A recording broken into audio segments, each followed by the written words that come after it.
A ABPI é dedicada à promoção e ao estudo dos direitos de propriedade intelectual e direito digital, reunindo profissionais de diversas áreas.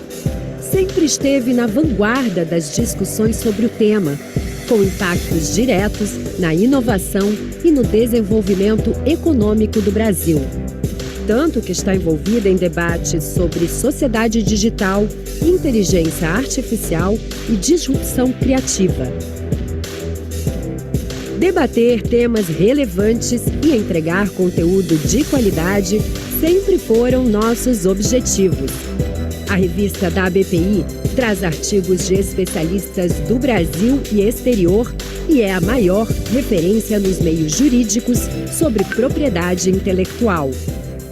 A revista da BPI é a minha maior parceira profissional. Congrega artigos acadêmicos e profissionais. Traz à tona discussões e novas teses que estão surgindo no Brasil e no exterior. Na área da educação, inauguramos em 2020 o ABPI Seduc, Centro de Educação Continuada da ABPI. Nossos eventos incentivam o networking e a troca de experiências. São webinars, mesas redondas, almoços, palestras e reuniões de comissões que debatem temas atuais e controversos nos campos jurídico e empresarial. O Congresso Internacional da BPI é um dos mais importantes fóruns de propriedade intelectual da América Latina. Realizado anualmente, reúne advogados, empresários, professores, membros do Executivo, Legislativo e Judiciário, além de entidades internacionais e estudantes. O Congresso da ABPI é importante por ser um ótimo ambiente para o compartilhamento e difusão de conhecimentos de propriedade intelectual. Também é um ambiente de network que permite a aproximação da indústria do NPI com os profissionais de TI. O Congresso é importante pois é um ambiente onde colegas se unem para debater os temas mais quentes de TI no Brasil e no mundo. A ABPI se transformou em uma voz e um espaço de posicionamento, oferecendo segurança jurídica e atuando de forma isenta na defesa dos interesses do mercado. Nossas comissões de estudo são orientadas para o aperfeiçoamento da legislação, doutrina e jurisprudência sobre propriedade intelectual. Nosso comitê empresarial conta com mais de 70 empresas de todos os portes. O Comitê Empresarial da BPI tem uma grande relevância, que é um momento muito importante em que as empresas se encontram e trocam experiências sobre erros, acertos, casos de sucesso e que podem, inclusive, ser aplicados por outras empresas que estejam ali sofrendo daquele mesmo problema. Então, é um comitê muito interessante e realmente é uma honra fazer parte. O Centro de Solução de Disputas, CSD-ABPI, foi criado para gerenciar procedimentos de soluções alternativas de mediação e arbitragem, inclusive de disputas de nomes de domínio, sendo reconhecido pelo registro.br. Com o Comitê de Advocacy, atuamos para a melhoria do sistema de propriedade intelectual junto ao governo e autoridades competentes. Tanto que nos anos 90 colaboramos com a elaboração da Lei de Propriedade Industrial.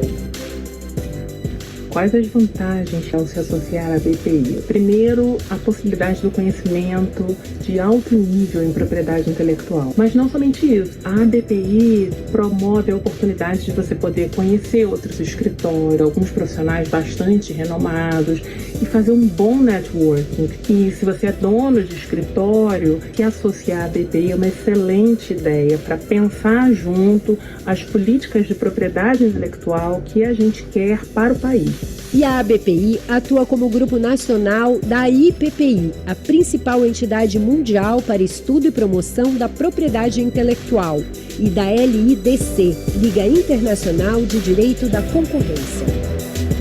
Continue construindo com a gente esta história. Venha fazer parte da ABPI.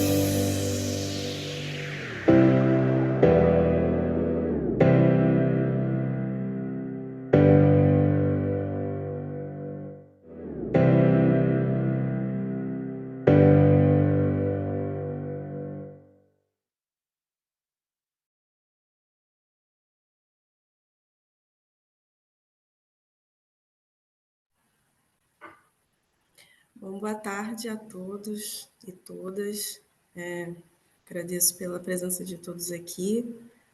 Eu me chamo Evelyn Arboredo, eu sou consultora da BPI para assuntos da Estratégia Nacional de Propriedade Intelectual, sou advogada especializada em propriedade intelectual e responsável pelo contencioso de IPI do escritório Vaz e Dias Advogados Associados.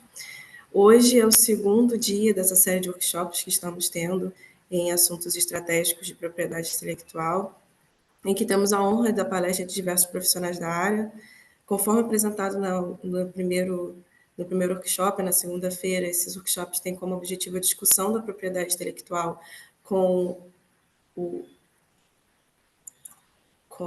objetivo de promover diversos pontos de vista de estratégicos, de advogados, servidores da NPI, profissionais de empresas e professores de PI, a fim de estimularmos esse debate estratégico sobre a matéria que dialogue com todos.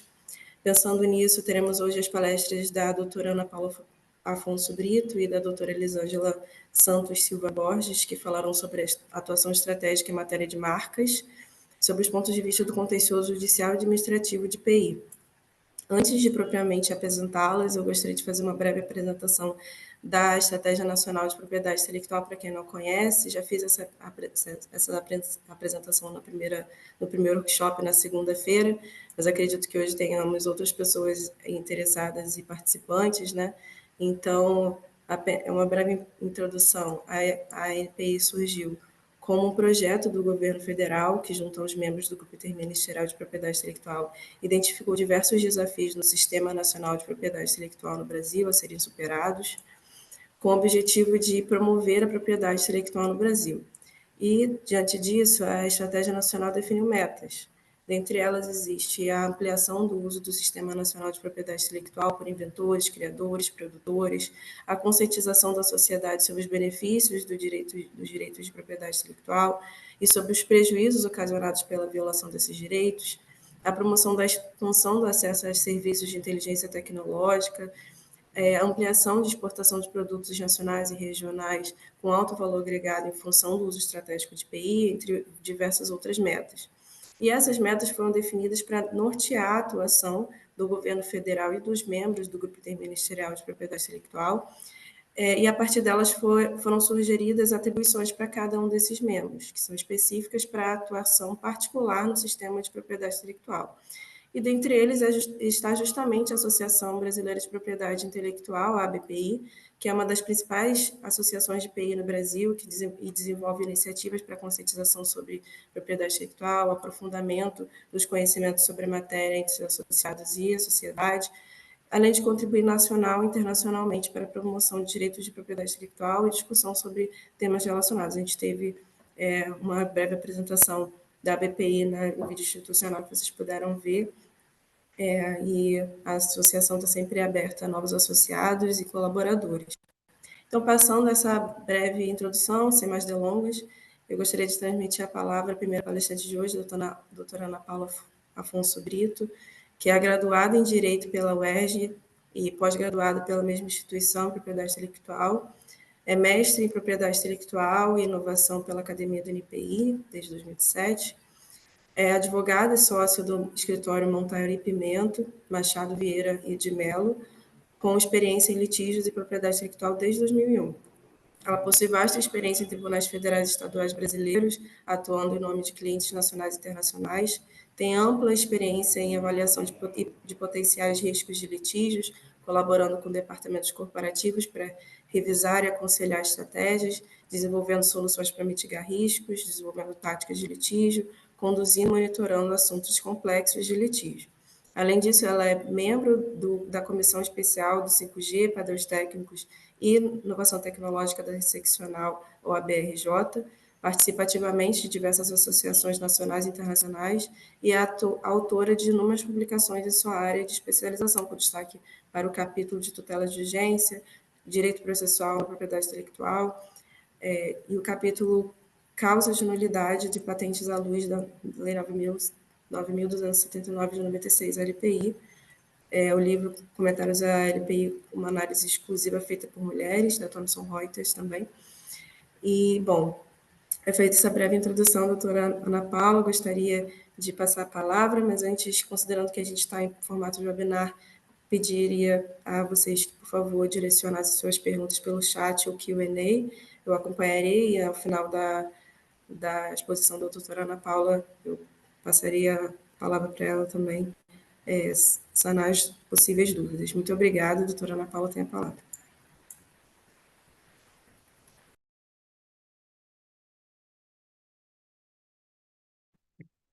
Agora sim. Pode estar Obrigada. fechado. Sim, eu abri. Boa tarde para todos que ingressaram. Agradeço ao presidente da BPI, doutor Gabriel Leonardo, e a secretária executiva Érica Diniz pelo convite, que muito me honra.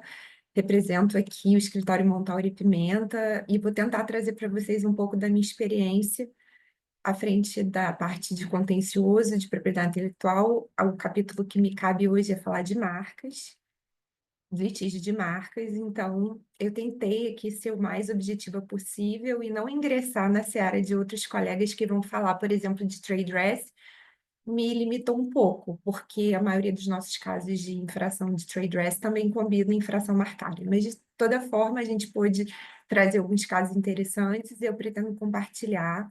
Eu vou começar a compartilhar minha tela. Vocês... Tá tudo bem, Evelyn? Me disse se você enxerga ela Consigo ver sua tela, só não está em modo de apresentação ainda. Tá, eu vou mudar. Só um minutinho.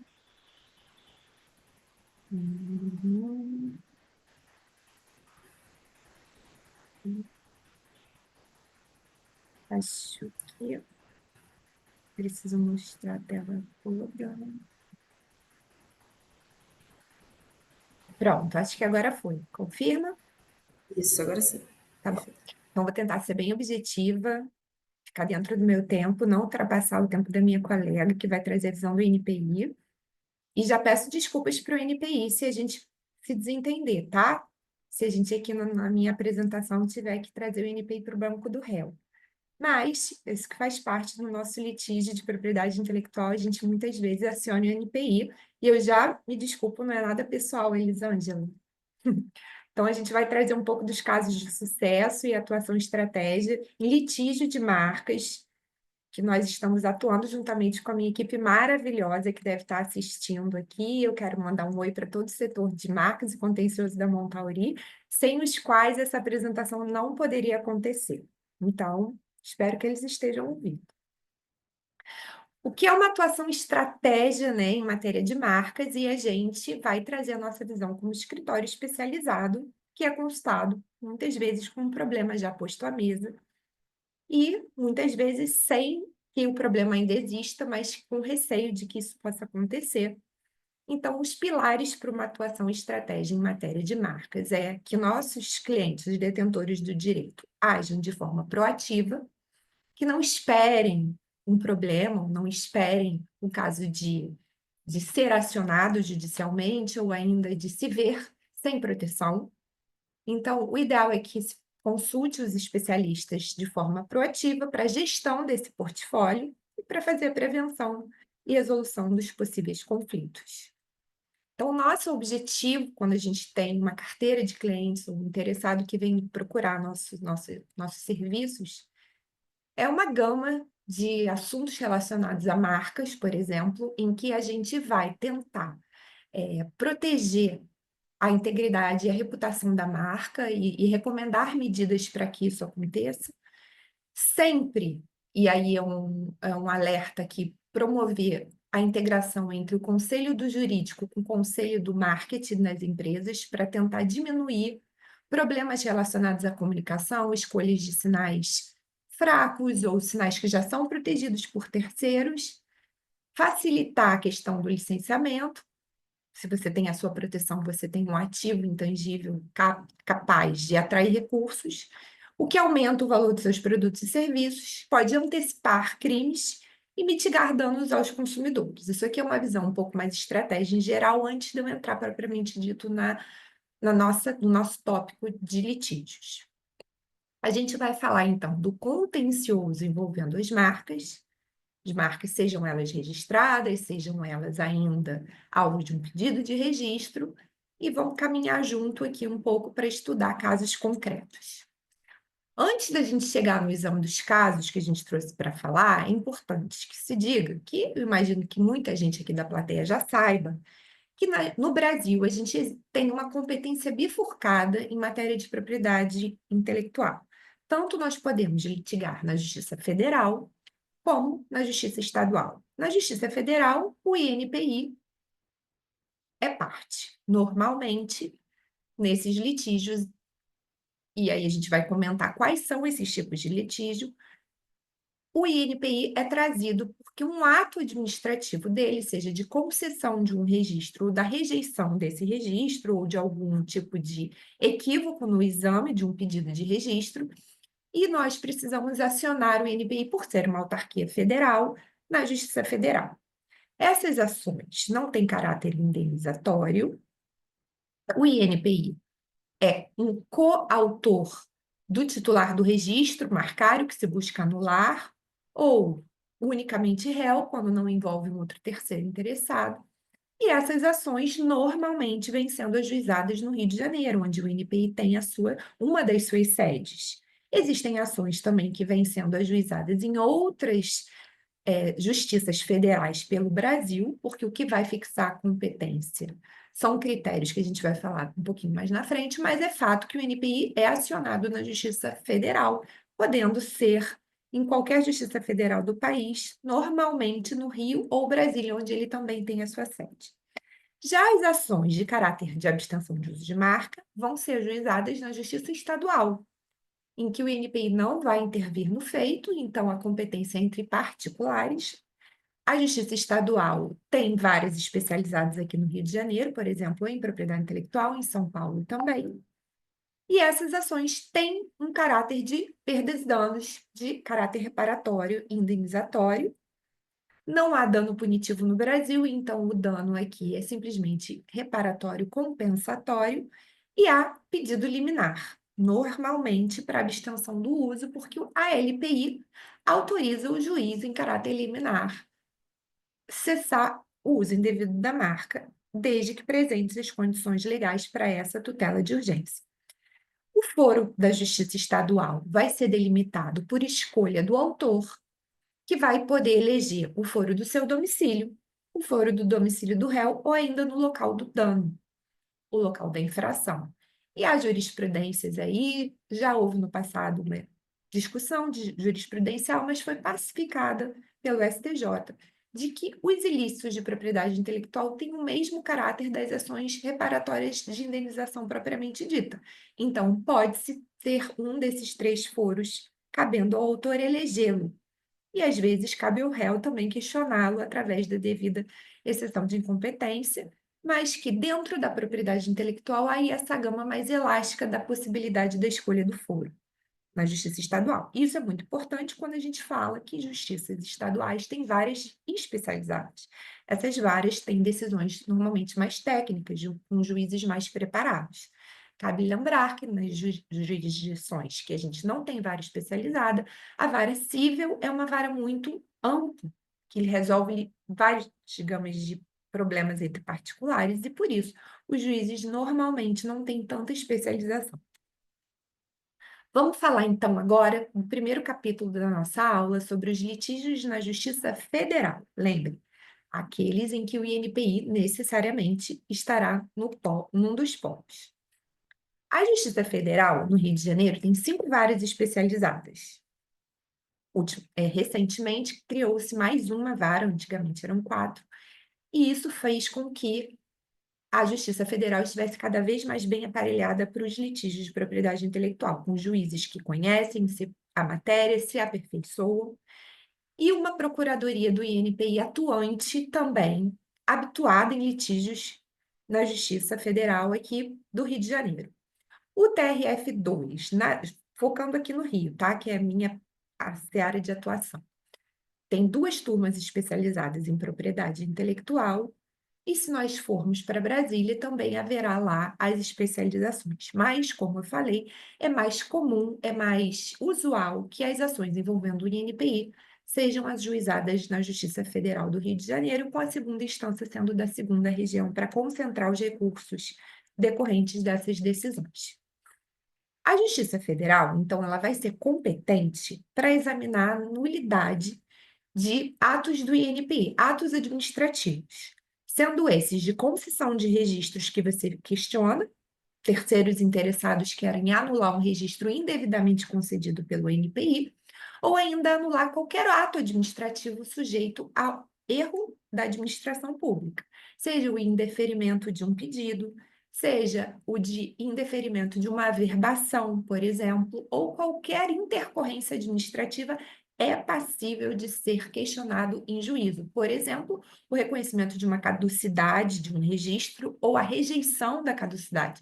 Todos os atos administrativos são passíveis de ser questionados em juízo, sendo as ações mais comuns aquelas de nulidade de registro e de nulidade do indeferimento do pedido de registro.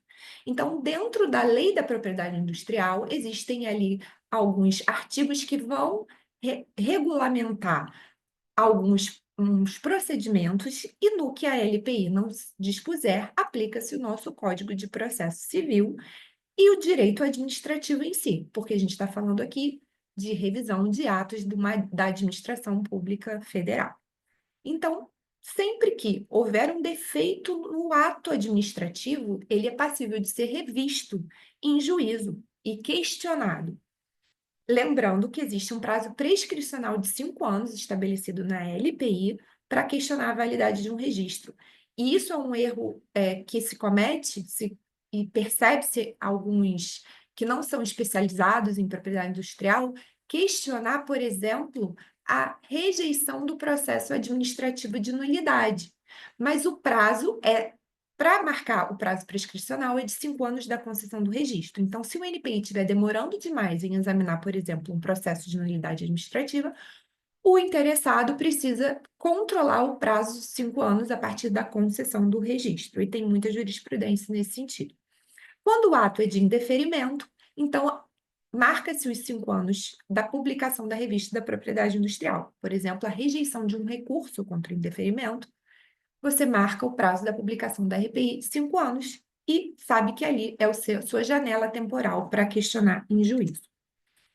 Outra ação que pode ser ajuizada na Justiça Federal é de adjudicação dos registros de marca, sempre que o terceiro tiver ali argumentos para demonstrar em juízo que aquele registro foi concedido de forma equivocada. Por exemplo, a questão da boa-fé. Parceiros comerciais, distribuidores, representantes que tiveram conhecimento da atividade do titular da marca, esteja ela registrada fora do Brasil, e aqui, da entrada no registro, obtém o registro pelo INPI. E então as alegações de má-fé podem ser trazidas nas ações de adjudicação de registro de marca. Algumas características dessas ações. O INPI vai tentar dizer que ele não é litisconsorte. Nós já sabemos que a jurisprudência é toda no sentido de que o INPI, sim, vai figurar como corréu, e algumas características vão ser estabelecidas em razão de uma portaria da Justiça Federal do Rio de Janeiro, que veio organizar aí essa questão da participação do INPI e a posição processual. Essa portaria, que veio de forma muito técnica aqui no Rio de Janeiro, diz que o INPI deve apresentar a sua contestação só depois do titular do direito anulado, para que ele possa delimitar a sua participação. Se ele vai concordar com o direito do autor, o INPI não vai figurar como réu. Se ele vai discordar da posição do autor, o INPI vai figurar como litisconsorte passivo necessário nessas ações. E por envolver um direito relacionado também ao público, ao INPI, à sociedade, não é possível composição. Nas ações de nulidade de registro de marca, não tem se visto perícia técnica, ao contrário das ações de patente, nulidade de registros de DI, modelo de utilidade. Nas ações de nulidade de registro, os juízes não designam perícia para subsidiá-lo na sentença, porque há argumentos de direito em que o próprio juiz pode enfrentar a questão. E, uma vez ajuizada a ação questionando o ato do INPI, o INPI deve publicar na revista da propriedade industrial que aquele pedido de registro, aquele registro está sofrendo um questionamento judicial. E isso é muito importante para nós advogados para gerir o portfólio dos clientes e saber se existe algum gravame relacionado a uma ação judicial em andamento. Agora, fechando o capítulo da Justiça Federal e abrindo sobre Justiça Estadual, crimes, que é onde a gente vai tentar também outras medidas em vista de crimes cometidos contra marcas e como combater esses crimes. Na Justiça Federal, você vai também, de uma certa forma, impedir um crime quando você tenta desconstituir um registro obtido por má fé. Mas é aqui, na Justiça Estadual, que a maioria dos ilícitos são refreados em medidas judiciais. Por quê? Porque a nossa lei, ela traz aí de tipos penais, tipos criminais, sob uso indevido de uma marca registrada. Não apenas é um ilícito civil, como é um ilícito criminal. E a lei traz, como todo ilícito criminal precisa estar tipificado, um texto que diga a prática ilícita e traga uma pena decorrente da prática ilícita. Então, os artigos da nossa lei que tratam dos crimes contra o registro de marcas são o 189, 190 e ainda o 196, que estabelece que se você cometer um crime contra uma marca de alto renome, essa pena ainda vai ser aumentada. Então, toda vez que você reproduzir sem autorização, seja integralmente, no todo ou em parte, a marca registrada de alguém ou alterá-la, existe um crime de contrafação marcário. Ainda o artigo 190 diz que você não pode importar, exportar, vender, ocultar, ter em estoque produto assinalado com marca ilicitamente reproduzido. E aqui estão os dispositivos criminais e as penas, que a gente pode ver são penas baixas, 3 meses a 1 ano a 3 meses, multa, e essas penas trazem uma consequência para o nosso sistema. O sistema, a consequência da pena baixa é que normalmente não se vai acionar o infrator na justiça criminal. Porque na justiça criminal, os réus são pessoas físicas, e na justiça civil, o réu é a pessoa jurídica, e você vai ali tentar uma indenização, sendo muito mais eficaz a estratégia. Daí, muitas vezes, o titular do direito abre mão do juízo criminal e seguir no justiça civil, já que para cada ilícito criminal há também um correspondente civil de ilícito civil no nosso sistema. Os tipos mais comuns de ilícito contra a marca que a gente tem visto são produtos ostentando uma marca que reproduz ou imita a marca registrada, ou ainda que é uma reprodução cabal, que a gente chama da pirataria, que tenta se passar pelo produto genuíno e não apenas modificar a marca ou pegar carona nessa marca já registrada. Nomes de domínio também geralmente reproduzem marcas de terceiro, muitas vezes para vender produtos que não são produtos originais. Compra-se também palavras-chave. Por exemplo, comprar a marca Adidas, você resolve ter o seu site para vender calçados. E você compra como link patrocinado a palavra Adidas para direcionar para a sua página. Isso é considerado não apenas uma prática de concorrência desleal, mas também um crime contra a marca. E a gente tem jurisprudência aí determinando que esse tipo de prática também é coibida nas ações reparatórias de infração marcária. A concorrência desleal tende a ser um ilícito combinado aos crimes de contrafação, porque todo método fraudulento para desviar clientela é considerado concorrência desleal pelo inciso da LPI, que traz esse inciso 3 do artigo 195, e é uma prática que vem sendo combinada com o crime de contrafação, passível de uma tipificação isolada, inclusive. E há casos em que não há infração marcária, mas há unicamente concorrência desleal, e a gente sabe que nos casos de trade dress é a base legal que já deve ter sido falado aqui, ou vai ser falado por um colega meu. Outro dispositivo que protege as marcas estão nesses outros 2 dispositivos do artigo 195, que também tangenciam a questão marcária. Por exemplo, você vender um produto com recipiente ou invólucro adulterado, falsificado, para tentar se passar pelo produto genuíno, e a gente vai trazer uns casos concretos aqui para conversar. Outro crime marcário muito interessante, que nós também, volta e meia, enfrentamos esses questionamentos, é quando, por exemplo, entra no mercado brasileiro um produto genuíno. Por exemplo, Victoria's Secrets ou os produtos Kirkland da Costco. Vamos supor que você vá ao exterior, faça uma grande compra e resolve abrir um quiosque com esses produtos que são originais. A nossa lei determina que isso é crime de importação paralela, porque você não pode fazer entrar no mercado brasileiro um produto, mesmo que original, sem o consentimento do titular do direito, e aí a gente sabe que existem algumas possibilidades de exaustão de direito para excluir o direito do titular da marca, mas caso não tenha havido exaustão do direito, né, tenha o titular da marca ingressado no mercado ou já consentido de forma tácita a entrada desses produtos, a verdade é que se ele não autorizou a entrada desses produtos, ele também tem direito de impedir a sua comercialização no Brasil pelo dispositivo da nossa lei, no artigo 132. Na verdade, o artigo 132 ressalva os casos em que não se aplica a importação paralela, que é quando o titular da marca já exauriu o seu direito. Mas, salvo essa especificidade da lei, qualquer introdução no mercado brasileiro de produtos genuínos sem autorização do titular é considerada importação paralela.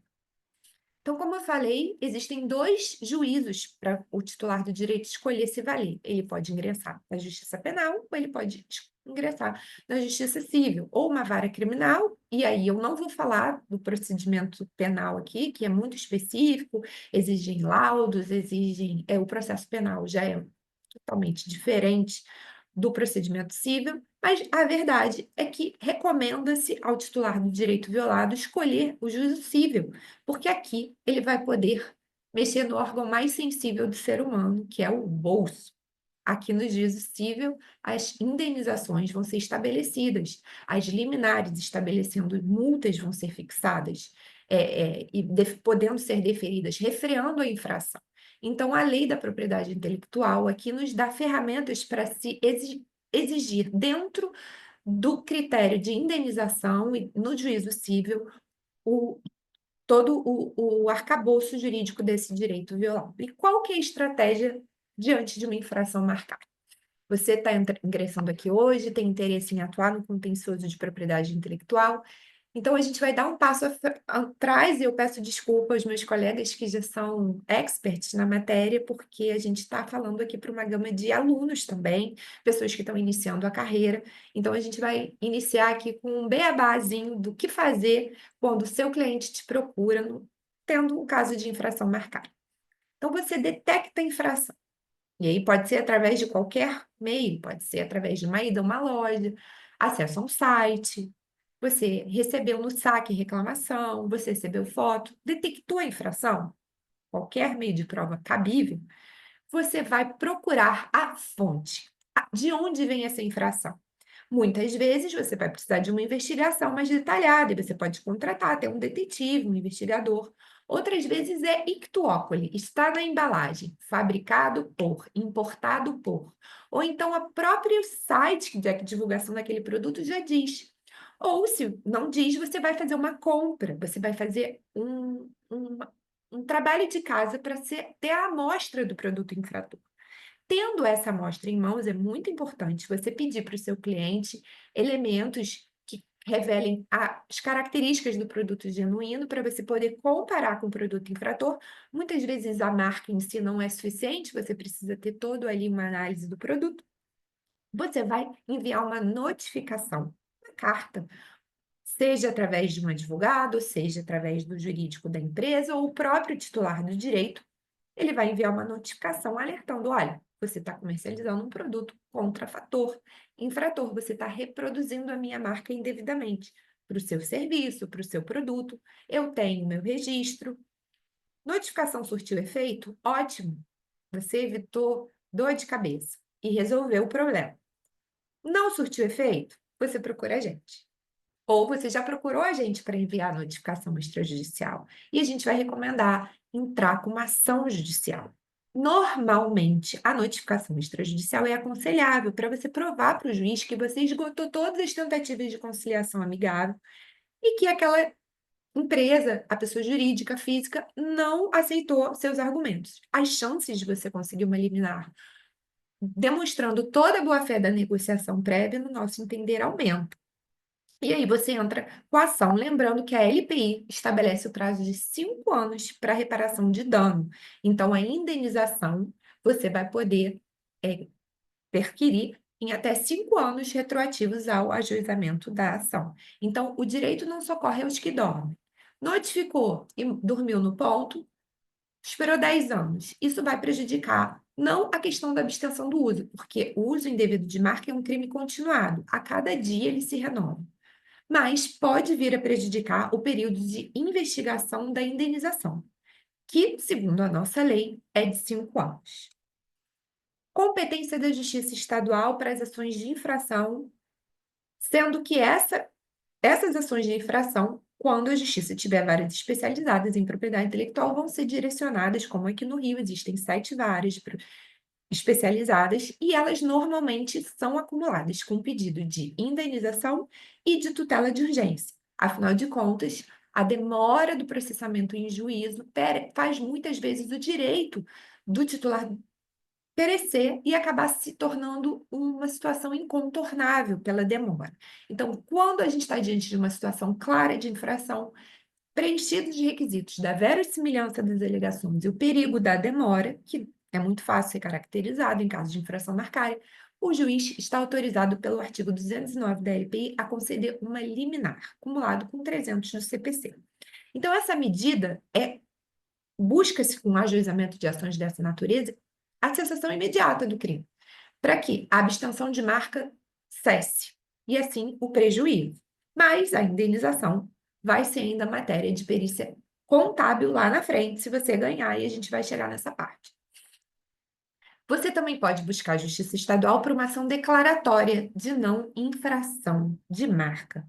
Isso é muitas vezes aconselhável quando você tem sofrido algumas investidas de alguém que alegue ser titular de um direito e te notifica e te ameaça. Você teve um pedido de registro indeferido pelo INPI com base no meu registro, por exemplo. Então, eu quero milhões para te vender minha marca, meu registro anterior, meu registro que criou um óbice. Aí você vai procurar um advogado, a gente, olhando a situação, pode te aconselhar a não ter medo ou ainda a agir proativamente e ajuizando a ação declaratória de não infração antes mesmo que você seja acionado. Para quê? Para evitar uma liminar e a interrupção da sua atividade comercial ou até mesmo causar aí uma disrupção na sua atividade empresarial. A gente vai falar de um caso em que nós atuamos numa ação declaratória de não infração e é bem interessante, eu vou trazer esse caso aqui. Então, o objetivo é trazer segurança jurídica nessas medidas. Peculiaridades das nossas ações de infração ou declaratória de não infração. Normalmente, quando a gente está falando de uma ação de infração marcária, sem logotipo, sem elementos figurativos, sem trade dress vinculado, ou seja, não tem questionamento de aspecto visual, a gente não deve ter prova pericial.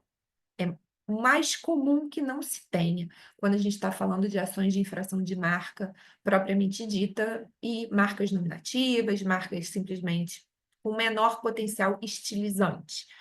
E, nesses casos, quando não há perícia, a ação segue muito mais rápido. Então, o juízo, saneado feito, provas documentais, não havendo mais provas a produzir, o juiz vai dar a sentença. O que acontece geralmente em ações envolvendo infração? Se há um registro marcado, o réu vai questionar a validade desse registro lá na Justiça Federal. Porque na Justiça Estadual você não pode apresentar matéria de defesa de nulidade de registro marcário. Existe um informativo 682 do STJ que estabelece que em questões relacionadas a marcas, você não pode apresentar nulidade de registro como matéria de defesa, diferente das patentes e dos desenhos industriais, em que muito recentemente o STJ pacificou esse entendimento, que você pode sim apresentar matéria de defesa na Justiça Estadual invocando nulidade desses registros. Nas marcas, você tem que ir para a Justiça Federal perquirir a nulidade desse registro. E essa ação de nulidade, ela pode ter uma relação de prejudicialidade com a ação declaratória. E existe uma discussão sobre o tempo para análise dessa prejudicialidade. Muitas vezes, o juiz vai analisar, no caso concreto, se ele entende que a ação declaratória de nulidade de um registro é capaz de suspender uma ação de infração. Normalmente, as ações de nulidade, quando ajuizadas antes das ações de infração, elas vão suspender, sim, por prejudicialidade externa, as ações de infração de marca. Mas se essa nulidade é ajuizada depois de uma ação de infração, há juízes que não suspendem a ação de infração com base nessa ação de nulidade, por considerar que a prejudicialidade só se opera quando a ação de nulidade é distribuída antes. Então, muita atenção aqui na questão da análise da prejudicialidade. Há alguns juízes mais conservadores que preferem aguardar o desfecho da nulidade do registro para analisar a infração, porque, afinal de contas, se esse registro for anulado, nenhuma indenização por infração vai ser cabível. Ok, o juiz reconheceu que tem infração, determinou a abstenção do uso em sentença, houve recurso, a sentença foi confirmada, iniciou-se uma última etapa, que normalmente se opera depois do trânsito em julgado, a menos que o titular do direito inicie uma execução provisória, que é muito raro, porque a execução provisória ela tem muitos riscos. Imagine que você inicie a execução da indenização se você ainda não sabe se o tribunal vai confirmar aquela sentença. Então, normalmente, aguarda-se o trânsito em julgado para iniciar a indenização pelo uso indevido de marca. E essa fase vai se chamar fase de liquidação de sentença, porque normalmente os juízes vão dar uma sentença, uma decisão condenatória de abstenção de uso acumulada com uma sentença ilíquida. Os juízes não vão, normalmente, no momento de determinar a condenação por infração, já estabelecer quanto que o infrator deve para o titular do registro. Isso vai ser tarefa de um perito contábil, numa fase posterior do processo, por quantificação, que pode ser por arbitramento, pode ser por perícia, e aí o CPC vai reger a partir do trâmite dessa liquidação da sentença, e o perito vai fazer uma continha. Ele vai, com base nesse artigo 210 da LPI, ele vai ver o que é mais vantajoso para o titular do direito. Normalmente, é a perícia que vai determinar quais dos incisos do artigo 210 que vão se aplicar. Existem outros casos em que na sentença o juiz já estabelece, vai ser aplicado o inciso 1. Ou o próprio autor já pede, olha, eu quero que seja aplicado aqui o inciso 3, que é quanto que eu teria direito de royalties se eu fosse licenciar esse meu registro. Então, salvo essas situações, normalmente aguarda-se a perícia contábil e o perito vai ver quanto que o prejudicado teria oferido de lucro se a violação não teria acontecido, ou seja, quanto você teria vendido de calça jeans, de tênis, de máquinas, de peças, quanto você teria faturado na sua loja se não tivesse havido infração, quanto que o infrator aferiu de lucro, ou ainda quanto você, titular do direito, teria direito a receber de royalties se essa infração não tivesse acontecido, se fosse uma licença, se fosse um consentimento dessa exploração da marca. Então, o perito vai calcular, a primeira hipótese, 20 mil, a segunda hipótese, 30 mil, a terceira hipótese, 10 mil, então eu vou aplicar a segunda hipótese. Mas, normalmente, o critério mais vantajoso é o 1, porque a marca genuína tende a ter maior valor agregado que a marca infratora. Então, aqui são os critérios de indenização e volta e meia a gente tem que explicar para os clientes, porque eles logo nos perguntam, quanto que eu vou ganhar? Vale a pena entrar em juízo? Vale a pena desde que essa conta aqui, primeiro que sempre vale a pena, porque a abstenção do uso, no nosso entender, é o grande ganho das ações de infração marcária. Se você tirar o infrator do mercado, você já ganhou. Você já protegeu o seu cliente, você já protegeu o público, você já protegeu a reputação, você já se blindou. Mas, além da abstenção do uso, também tem a questão reparatória.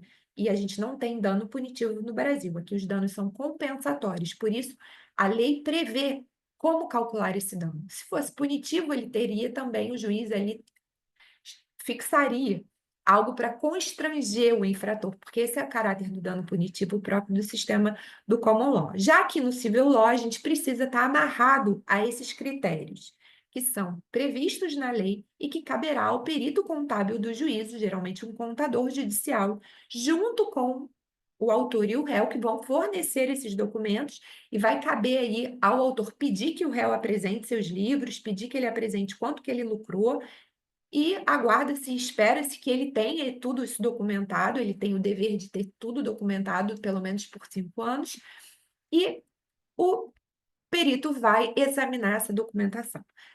No procedimento de liquidação de sentença, se as partes discordarem do valor que o perito chegou, vai caber ali agravo da decisão, por exemplo, que homologar o laudo cabe agravo. E, às vezes, inicia-se uma grande discussão longa sobre o valor da liquidação de sentença. Então, quanto mais cedo o titular do direito pedir que fique documentado nos autos, e aí fica como sugestão já pedindo a liminar, que sejam acautelados, que sejam disponibilizados os livros, para que essa informação seja disponibilizada ao longo da fase de conhecimento e prestar muita atenção na sentença. Se a sentença não traz os critérios, porque a LPI exige essa aferição diferenciada, o juiz pode sim estabelecer, por exemplo, o marco, o termo adquem para o início do cômputo. Isso é muito importante.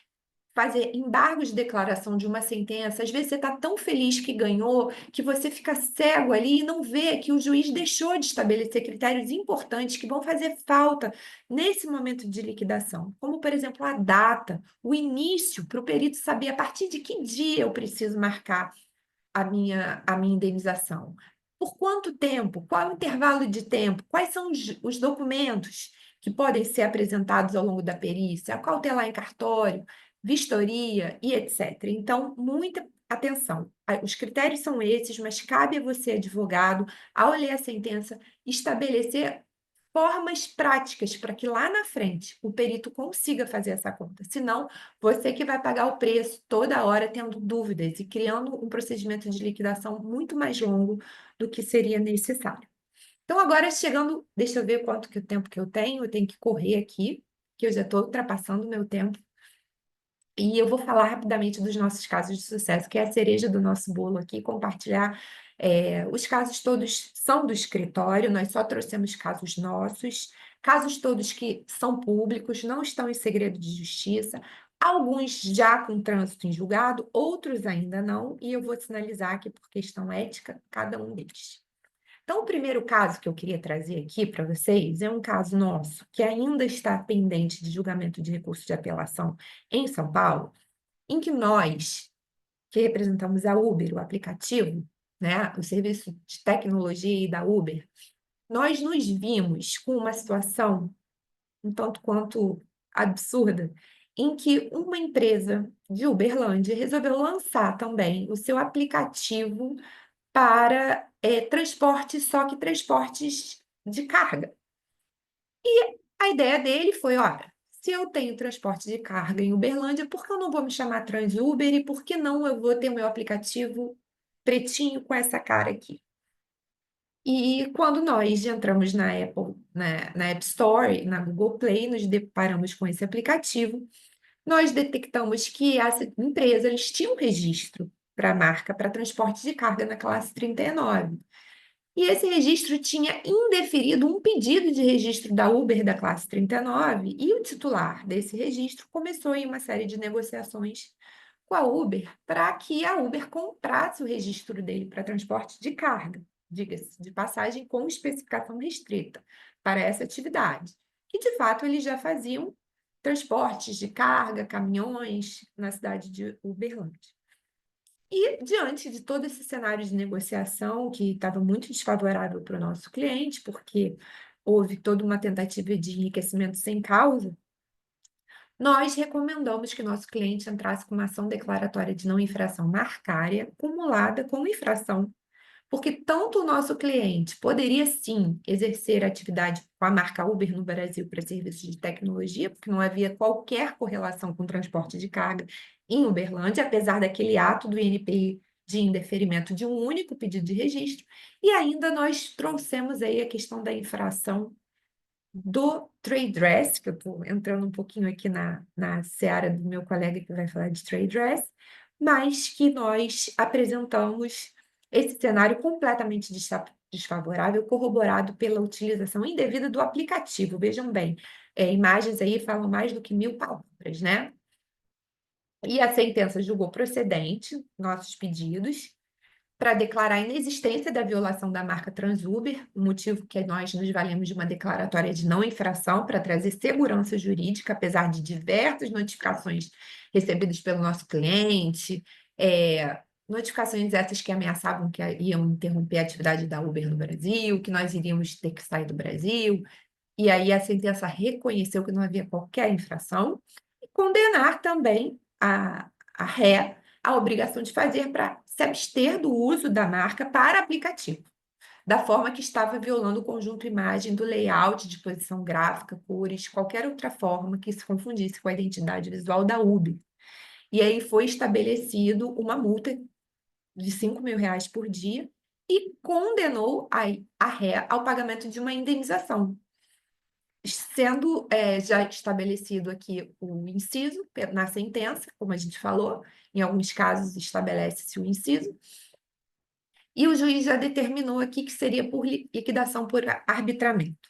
E ainda houve uma condenação de dano moral, porque essas ações de abstenção de uso de marca, elas combinam normalmente um pedido de dano material com um pedido de dano moral. E o dano moral, ele precisa ter valor líquido.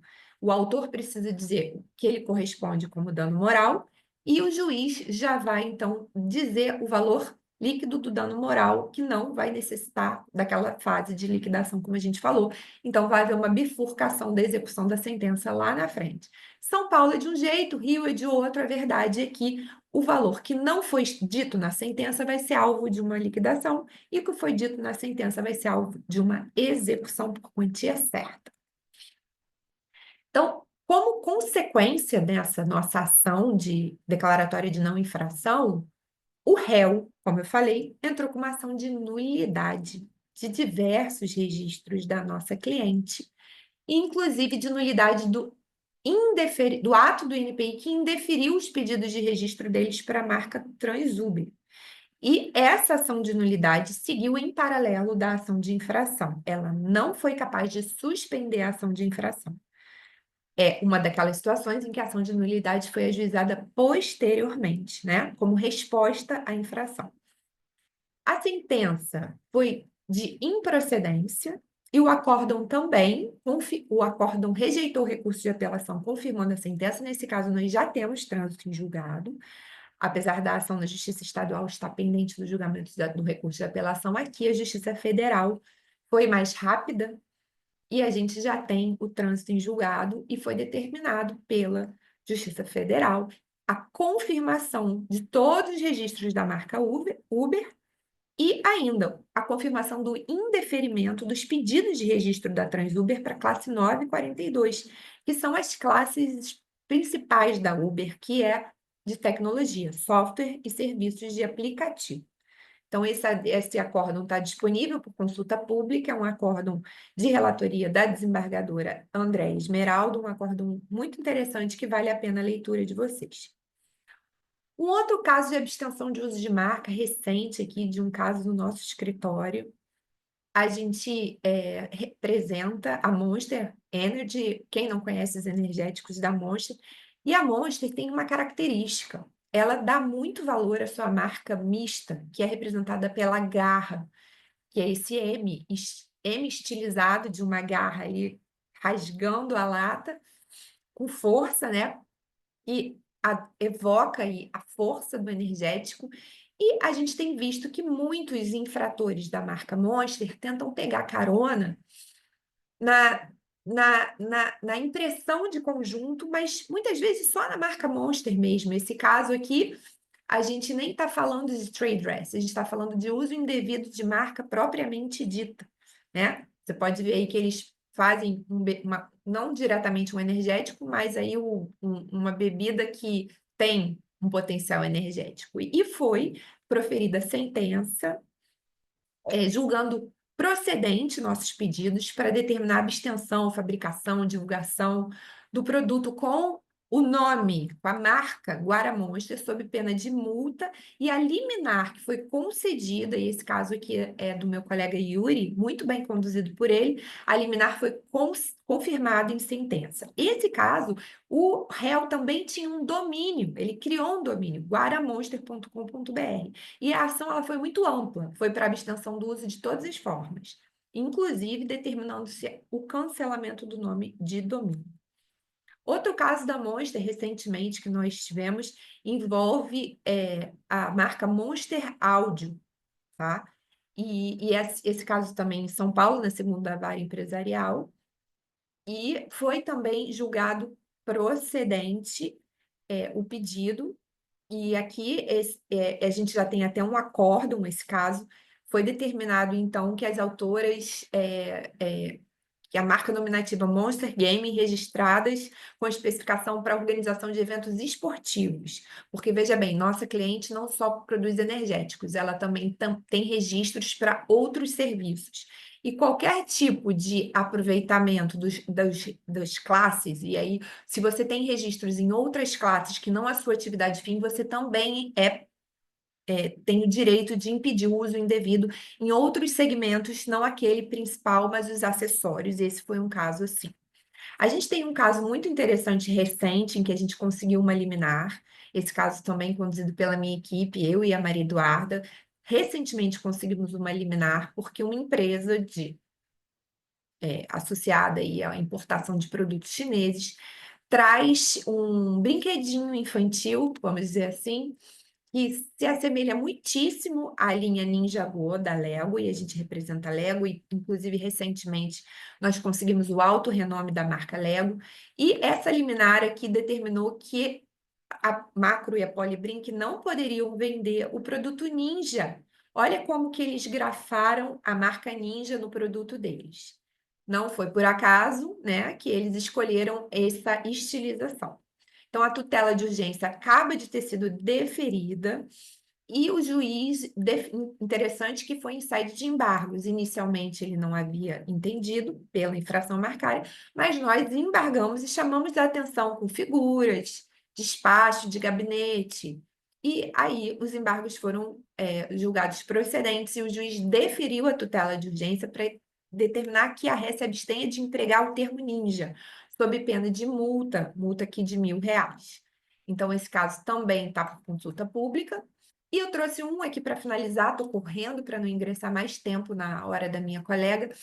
No caso da Leves, em que a gente conseguiu aí uma proteção para a nossa marca de posição, antes mesmo do INPI conceder determinar por o ato normativo a possibilidade do registro de marcas de posição. O que aconteceu aqui? Uma fabricante de calça jeans resolveu fazer calça jeans com costura arqueada no bolso traseiro e etiqueta vermelha no canto à esquerda do bolso direito. Veja bem, a Levis é conhecida, né, por essa sua marca de posição, e a empresa Ré foi condenada. Houve liminar e houve sentença condenando eles se absterem do uso da costura arqueada e etiqueta vermelha. E também foi determinado indenização, e hoje a gente está em fase de liquidação de sentença, uma liquidação de sentença longa, complexa, com muitos documentos contábeis, mas que a sentença foi confirmada porque a parte contrária desistiu do recurso de apelação. Outro caso interessante que nós tivemos recentemente no escritório, na verdade, esse já tem mais um tempo, da Líder, em que nós conseguimos fazer valer nossos registros, apesar de que a empresa autora alegou titularidade do nome empresarial. Interessante esse caso, que é um acórdão do TRF2 que determinou que o registro do nome empresarial ele não tem o condão de anular um registro marcário, salvo se as empresas estiverem no mesmo estado. Então, essa empresa de São Paulo estava tentando anular os registros da Líder, alegando anterioridade do nome comercial dela. E a gente demonstrou que ela só tinha o nome empresarial restrito a São Paulo. E ali, então, o TRF2 tem esse acordo muito interessante que diz que nos autos há apenas o registro do ato constitutivo na Junta de São Paulo, não havendo pedido complementar para o arquivamento dos seus atos nas demais juntas. Então, que havia ali uma proteção territorial. E nós confirmamos os registros da líder para a marca nominativa Big Bang. Outro caso interessante que nós temos e está em suspensão para negociação de um acordo, a titular do registro da marca Superstar nominativa registrada no NPI entrou com uma ação contra a nossa cliente Golden Goose, aí titular dos tênis famosos, que tem essa estrelinha aí, tênis de grande valor, inclusive caros, apesar de alguns já virem com carinha assim de usado, faz parte do trend dele. A marca Superstar estava sendo ostentada como uma sublinha dos produtos da Golden Goose. E, inicialmente, a titular do registro da marca nominativa conseguiu uma liminar para que a Golden Goose se abstivesse de vender no Brasil a sua linha Superstar. E nós ingressamos no feito e demonstramos para o juízo que Superstar era um elemento fraco, já presente em muitos outros registros, apesar do INPI ter dado proteção para a marca nominativa da Lilian. Nós demonstramos que o elemento Superstar pela Golden Goose era usado como uma marca acessória, uma sublinha, que Golden Goose era o elemento principal e que o consumidor não poderia ser induzido a erro. Então, o juiz revogou a liminar e entendeu que, de fato, Golden Goose tinha um poder atrativo muito relevante, de alto valor agregado, que era impossível o consumidor ser confundido, e que, numa cognição superficial, o elemento Superstar era um elemento fraco, de baixa distintividade. Então, olhem aqui a importância de você orientar o seu cliente sempre a obter registro com marcas que tenham elementos distintivos, fortes, porque um registro concedido pelo INPI aqui foi enfraquecido num exame de infração, comparando com um produto no mercado sem marca. É importante que se diga que a Golden Goose não tem nem pedido de registro, nem registro para o elemento Superstar. Outro caso muito interessante envolvendo tratores e equipamentos de uso industrial foi uma sentença que nós recentemente conseguimos para que a empresa Romac Miller se abstivesse do uso dessas marcas do nosso cliente Romanelli. Eles alegaram que essas marcas eram fracas porque eram códigos de referência interna. Mas nós demonstramos que essas marcas tinham sim poder distintivo e foram criativas, porque não havia nenhuma necessidade do produto deles se chamar AP26, AP30, VAP55 ou VAP70. Não havia nenhuma certificação, não havia nenhum requerimento do Inmetro, de padrão de mercado, que eram marcas criativas. E então a sentença julgou procedente o nosso pedido para que eles se abstivessem do uso de todas essas siglas, que segundo eles eram de uso comum, mas nós temos os registros concedidos pelo INPI. Então veja bem, Golden Goose Superstar pode conviver com o registro do Superstar, mas o VAP 70 e a RTV 110 não pode conviver com os registros dos nossos clientes. Cada caso envolvendo marca precisa ser alvo de um exame particular, levando-se em conta as especificidades desse ramo de mercado e como o consumidor vê o produto. Outro caso de sucesso nosso foi da Bridgestone, nós representamos a Bridgestone, e essa empresa de recaustagem de pneu resolveu manter a recaustagem de pneu, diga-se de passagem, é uma atividade lícita e muito louvável para o meio ambiente. Mas o recaustador do pneu, ele tem que descaracterizar o produto original, retirando e raspando a marca. Essa empresa não retirou a marca Turanza, que é uma marca muito importante da Bridgestone, e ainda manteve chanfros. Seu pneu era uma cópia cabal do pneu Bridgestone. E nós, então, em acórdão, confirmando já a decisão com trânsito julgado, uma liquidação bonita aqui de sentença com uma indenização relevante para a Bridgestone, obtivemos o reconhecimento da contrafação e concorrência desleal. O último caso que eu vou falar para vocês é da importação paralela do nosso querido cliente Costco Wholesale. Quem vai aos Estados Unidos sabe que essa loja aí é um sonho de consumo. Você chega lá e compra tudo barato, vitamina, você precisa ter cartão de fidelidade, tal como o Sam's Club. E lá você encontra a linha Kirkland Signature, que é uma linha muito boa dos produtos Costco, com ótimo valor, preço baixo, e você compra pacote, sendo o queridinho o produto do minoxidil para evitar ou diminuir queda de cabelo.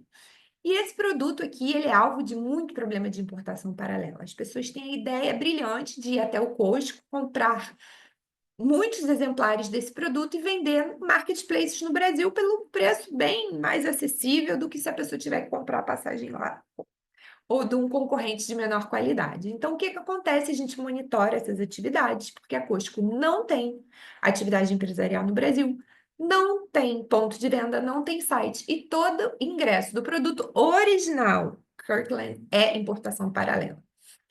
Então, eu peço desculpa que eu avancei um pouquinho no tempo da minha colega e estou à disposição de vocês para responder dúvidas e encaminhar o acórdão. É uma tarefa difícil falar aqui sem ver o rosto de vocês, mas eu espero que vocês tenham achado interessante a nossa apresentação. E o nosso escritório está à disposição aí de quem quiser conhecer um pouco mais dos nossos casos e compartilhar os nossos casos aqui e outros tantos que vocês vão encontrar aí nas plataformas de busca do tribunal. Muito obrigada, deixe meu e-mail e com isso eu encerro a minha apresentação. Doutora Ana, excelente apresentação, eu que atuo muito na área de marcas, foi muito enriquecedor e muitas pessoas aqui parabenizando pelo conteúdo, pela apresentação. Tivemos aqui um comentário, se tiverem dúvidas também, por favor, indiquem aqui, a gente não tem muito tempo, mas queria só comentar aqui o comentário do Alex Sandro, que diz que quando você mencionou a questão da dispensabilidade da perícia na Justiça Federal, lembrou que, ao menos em relação ao trade dress, o STJ classificou a necessidade de prova técnica. Só que, nesse caso, o trade dress ele não é discutido, em geral, na Justiça Federal, é discutido na Justiça Estadual, né? E em questão de marca, a gente tem dispensabilidade por conta da análise do NPI, tem o movimento do NPI, tem, enfim, diversas questões que têm a ver com requisitos técnicos, especificamente. Mas em questão do trade dress, a gente tem a necessidade, sim, da prova técnica, não é, em geral, aplicado, a gente vê que nem todos os tribunais aplicam esse entendimento da STJ, mas realmente, se quiser mencionar, a gente vai ter, inclusive, um workshop específico sobre trade dress no dia 10, que vai ser a doutora Eu acho que eu Débora. falei, né, Evelyn, que nos casos de trade dress é necessário sim a perícia. O STJ tem esse entendimento, mas como o meu painel foi sobre litígios de marcas, eu preferi abstrair essa questão do trade dress, mas de fato, toda vez que há infração marcária e também a questão do trade dress, é necessário, então, fazer a Perícia. perícia. Bom, foi o único comentário que a gente teve. Eu agradeço, então, Ai, meu outro computador bloqueou aqui. Mas eu agradeço a exposição perfeita da doutora Ana Paula, que foi realmente muito enriquecedora, inclusive para mim. E algumas pessoas também perguntaram se a aula vai ficar gravada. Vai sim, gente, vai ser disponibilizado no YouTube da BPI. A gente até disponibilizou o link no chat. Eu vou só abrir aqui meu outro computador para conseguir apresentar a doutora Elisângela. Tá bem, eu agradeço finalizando aqui, vou botar no mudo e foi ótimo estar aqui com vocês. Obrigada, doutora. Evelyn, eu posso tentar compartilhar a minha tela? Pode sim, por favor. Bom, agora passando para a apresentação da doutora Elisângela Santos. Ela é servidora do Instituto Nacional da Propriedade Industrial desde 1998, é tecnologista em propriedade industrial desde 2002, coordenadora geral da Diretoria de Marcas, Desenho Industriais e Indicações Geográficas desde 2023, do NPI. É doutora e mestre em Propriedade Intelectual e Inovação pela Academia do NPI, com especializações concluídas na área de Propriedade Intelectual na Universidade Federal do Rio de Janeiro e no Centro Federal de Educação Tecnológica Celso Sukov da Fonseca, desde 2001. Por favor, doutora Elisângela, tem a palavra, agradeço a presença. Só antes, eu gostaria de confirmar se está aparecendo direitinho a apresentação, se está com algum problema. Direitinho. Sim. Muito obrigada. Em primeiro lugar, boa tarde a todos. Eu gostaria de agradecer o convite, né, e a oportunidade de estar aqui representando o NPI. E espero conseguir contribuir com o debate. depois dessa apresentação maravilhosa da doutora Ana Paula, sinto que aqui eu vou trazer questões muito básicas ainda, mas que de alguma forma se conectam, porque, em que pese, eu não vou trazer casos aqui de sucesso, porque não nos cabe, né, como INPI, como instituição, falar de casos de sucesso, mas sim falar sobre estratégias para que haja casos de sucesso e que não precise passar por uma questão de litígio, né? Então, nesse momento, a minha forma de contribuir com essa discussão é trazendo essas questões. Então, a gente vai falar do registro de marca sob a ótica do NPI, pensando nessa abordagem estratégica. O que seria estratégico? É pensar em quais são as práticas, né? O que pode ser ter atenção, se tomar cuidado para evitar certo retrabalho, exigências formais, exigências de mérito, ou mesmo indeferimento do pedido, ou outras situações que sejam prejudiciais, como a perda de direito e etc. Então, primeiramente, eu vou explicar que eu vou dividir em 3 partes, né? A ideia foi trazer o fluxo do pedido, desde o pedido até o pós-registro, e trazendo aí algumas questões principais. Algumas questões, inclusive, eu trouxe por conta de serem recorrentes, né? Problemas recorrentes nos pedidos, sejam eles com procuradores ou não. Problemas recorrentes que a gente encontra e que trazem esse retrabalho, que trazem, às vezes, exigências desnecessárias, gasto de tempo, de recurso, né? Desnecessário. Então, eu vou dividir a abordagem em 3 momentos. Primeiro eu vou falar da parte do depósito, né, no momento do cadastro, até o momento do envio do pedido ao NPI. Depois eu vou falar do momento do processamento do pedido e, por fim, falar de algumas estratégias do pós-registro, né, algumas até mencionadas pela doutora Ana Paula, como a questão do autorrenome. Só que, para isso, eu preparei um material de apoio e eu gostaria que vocês lessem, né, o QR Code para ter esse material de apoio para acompanhar a apresentação, né? Eu trouxe algumas imagens aqui, mas eu acho que esse material de apoio pode ajudar a dar suporte, né, para vocês acompanharem o que eu estou comentando. Então, vou dar um minutinho aí para todos copiarem e terem acesso ao material. Eu acho que está ok, né? Prosseguir. Bem, então, a primeira parte, né? Aquela parte do depósito. Tem alguns passos fundamentais aos quais deve ser tomado cuidado, se ter atenção. Vamos lá, cadastro. O cadastro do usuário, ele se reflete, a adequação ou não adequação dele vai se refletir em vários outros momentos do processo. Então, num primeiro momento, cadastrar com pessoa física ou pessoa jurídica de forma adequada, por exemplo, tem uma empresa, em vez de cadastrar o sócio, eu vou cadastrar a pessoa jurídica. Assim como cadastrar o tipo específico daquela pessoa jurídica é importante para, por exemplo, o momento da geração da GRU lá na frente. Porque no momento de gerar a GRU, o valor que vai ser calculado da GRU vai ser automaticamente vinculado àquele cadastro do usuário. Então, se eu cadastrei uma pessoa jurídica, como se ela fosse uma pessoa jurídica de grande porte, por exemplo, sem nenhuma possibilidade de receber desconto. Lá na frente, quando eu for gerar a GRU, não vou conseguir obter o valor adequado ao tipo específico da minha empresa. Então, se eu sou uma empresa de pequeno porte, eu preciso cadastrar, naquele momento, esse dado, para que no momento da geração da GRU, esse valor seja calculado de forma correta. Um outro impacto que a gente tem também no momento do preenchimento do formulário e que tem a ver com a questão do cadastro. Existe a possibilidade de que o pedido seja apresentado por co-titulares. Às vezes se cadastra o usuário e lá no momento do formulário se pensa em incluir o cotitular. Só que o cotitular também precisa ter esse cadastro concluído no NPI. Então, no momento do cadastro, eu preciso também ter essa atenção para, além de cadastrar um dos titulares, cadastrar o outro. Todos os titulares têm que estar devidamente cadastrados para que no momento do preenchimento do formulário isso ocorra de forma mais fluida.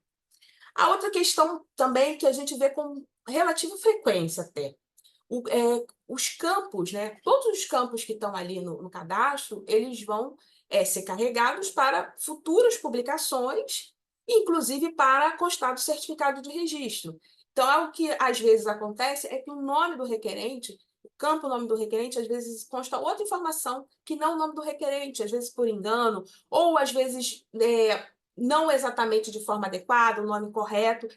O INPI ele não altera o cadastro de forma de ofício. Né? Depende de uma ação do requerente ou do seu representante.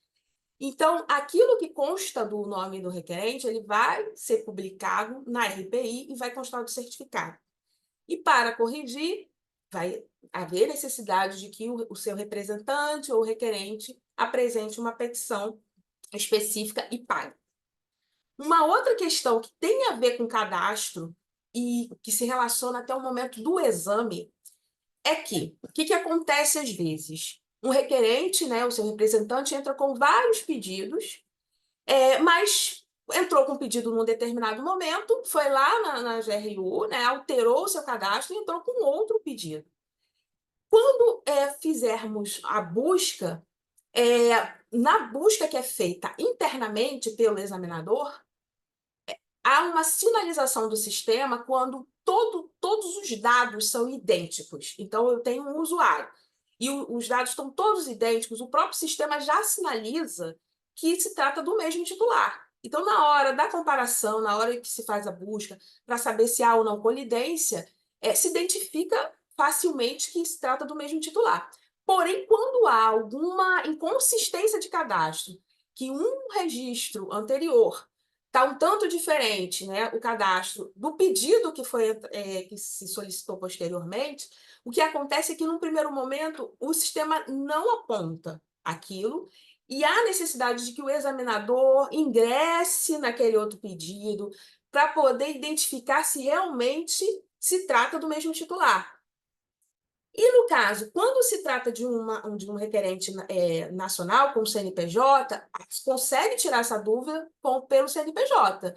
Mas, se forem titulares não residentes, o que acontece é que parece ali uma divergência. Se houver alguma forma da gente identificar que há algum vínculo, o que acontece é que o NPI formula uma exigência para que aquele titular esclareça se trata realmente, né? Se aquele anterior é realmente o mesmo titular. Então, minimamente, um cadastro que esteja desatualizado, ele pode gerar uma exigência. E numa situação mais, né?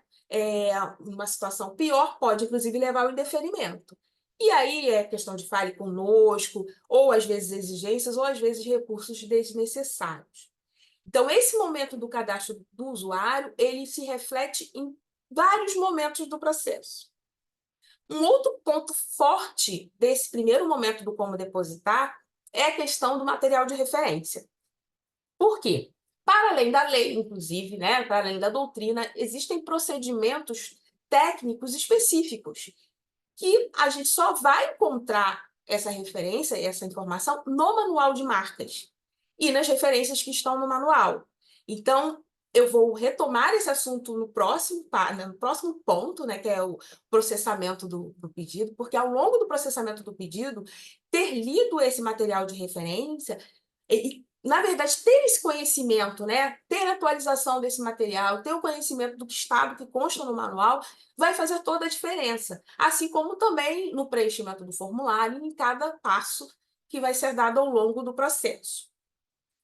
E, além disso, conhecer exatamente quais são os critérios que o NPI usa, por exemplo, no momento de estabelecer colidência, vai auxiliar para se realizar a busca. Por quê? Quais são os critérios que eu devo utilizar para que a busca seja realizada? O que eu faço para efeitos de comparação, né, para entender se há possibilidade de colidência ou não há possibilidade de colidência? Qual é a linha que o NPI adota?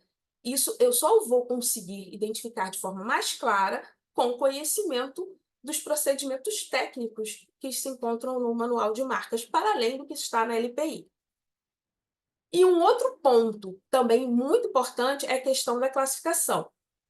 Identificar a classificação correta, né? Qual é a classificação que deve constar exatamente do pedido, se ela realmente corresponde à atividade, né, do requerente, bem como entender se é o caso de que o pedido a ser encaminhado ele seja por especificação livre ou uma especificação que a gente chama de pré-aprovada.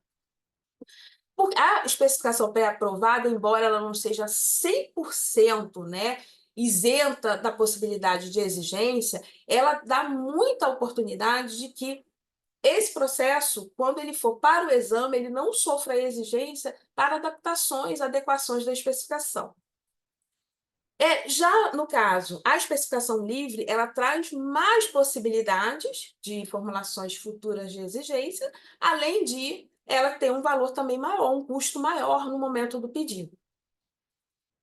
O próximo passo, né? Vamos lá, eu cadastrei o usuário, tenho aquele conhecimento, li o material de referência, me atualizei, olhei as listas de classificação para identificar em que classe exatamente se enquadra o produto ou serviço, se esse produto ou serviço já está plenamente descrito, plenamente classificado pelo NPI. Se eu não encontrar, inclusive, eu tenho recurso de solicitar o NPI, por meio de petição paga, que me auxilie com essa classificação, informando produtos e serviços para que essa classe seja indicada.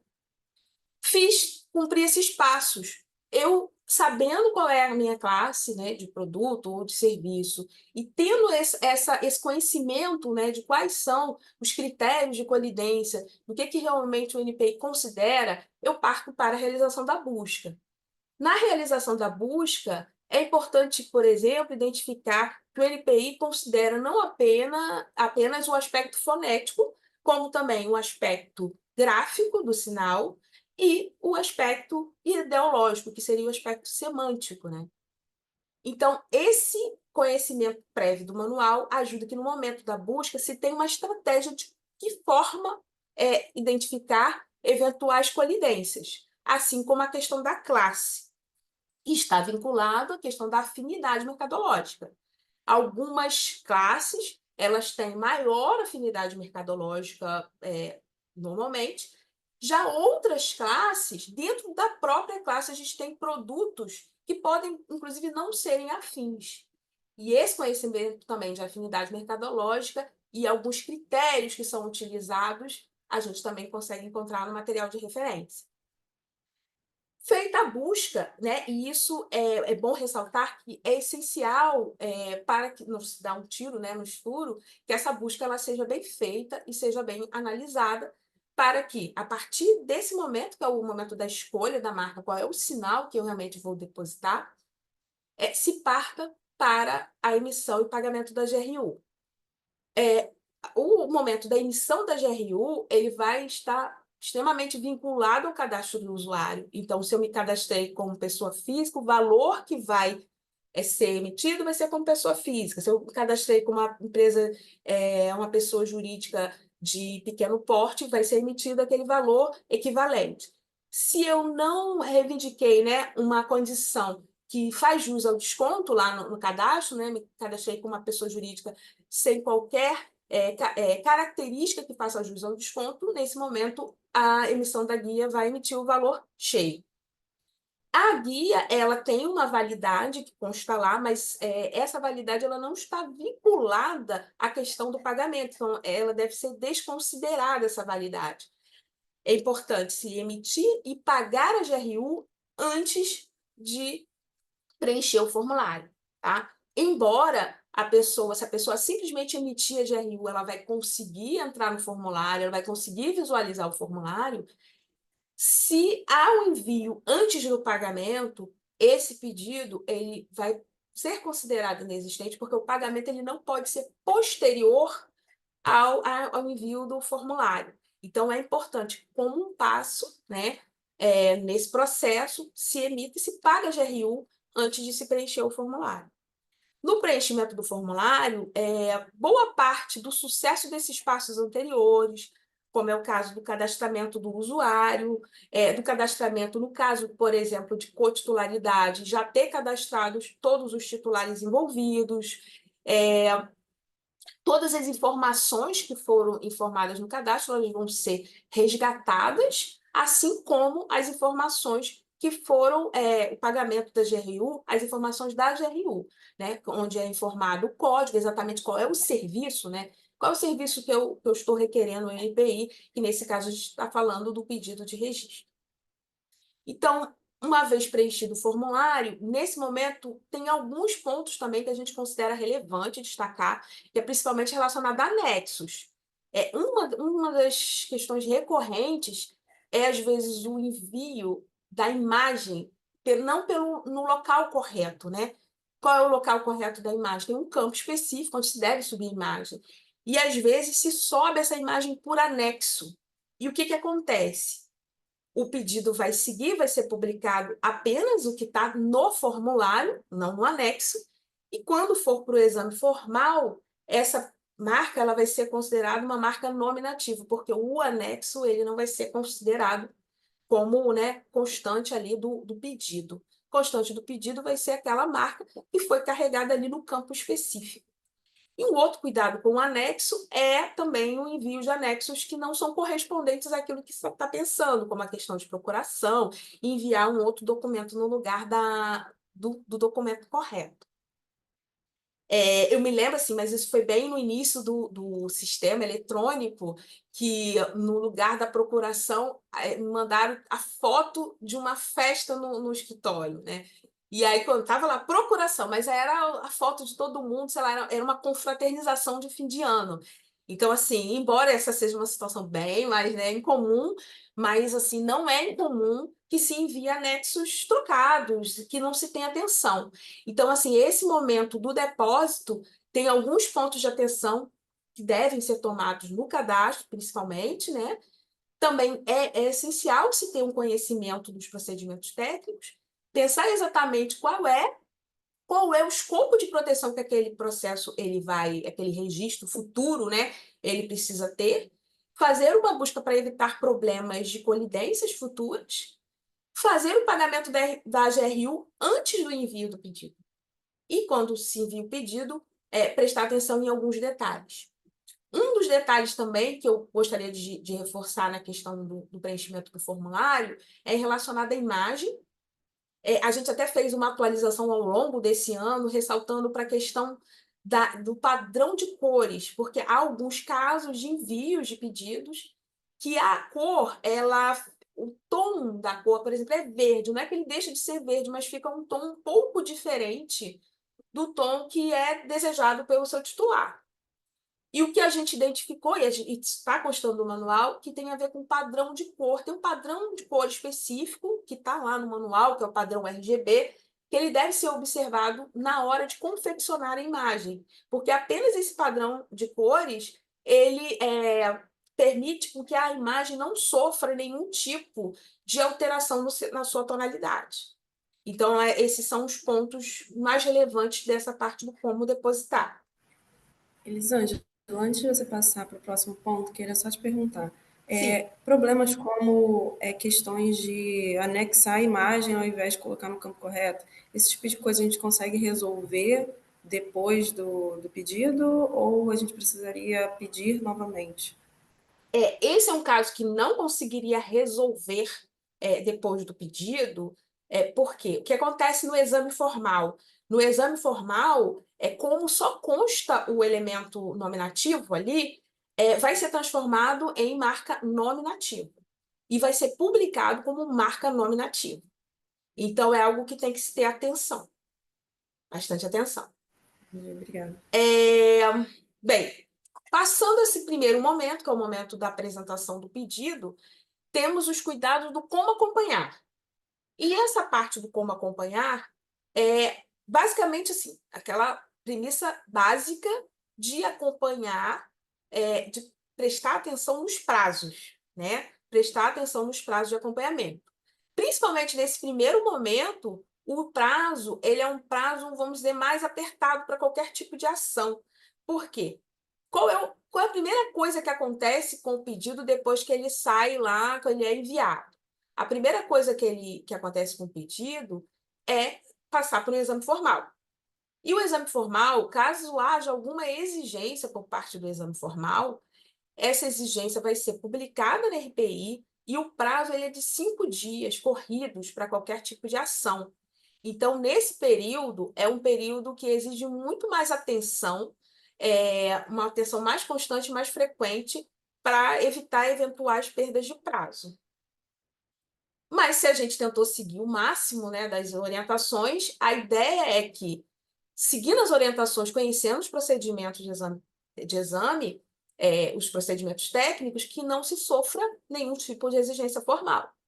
E aí, não se sofrendo nenhum tipo de exigência formal, o passo é seguir para a publicação para fins de conhecimento de público, de terceiros. Na publicação, lembrando que ele vai puxar o que tem lá do cadastro. E aí, uma coisa importante também para se falar sobre a questão do cadastro, né?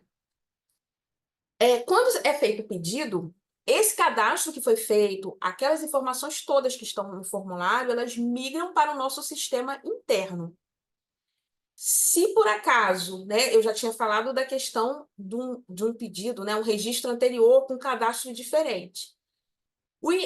Aí a pessoa foi lá, fez uma atualização. O INPI não faz essa atualização do cadastro, porque entrou um novo pedido, vou lá e eu vou atualizar de ofício. Não, há necessidade de que o próprio entre com uma petição de alteração de nome, endereço, para atualizar o cadastro no sistema interno do INPI. Então, a atualização do cadastro na GRU não se reproduz automaticamente no nosso sistema. Tá? O nosso sistema carrega a informação daquele pedido que chega, mas não vai atualizar o que já está registrado ou depositado no INPI. Então, essa publicação ela vai sair com as informações, com os dados do que veio naquele pedido específico. Publicado o pedido, vai se abrir um prazo, né, o período para que terceiros que se sintam prejudicados entrem com uma oposição.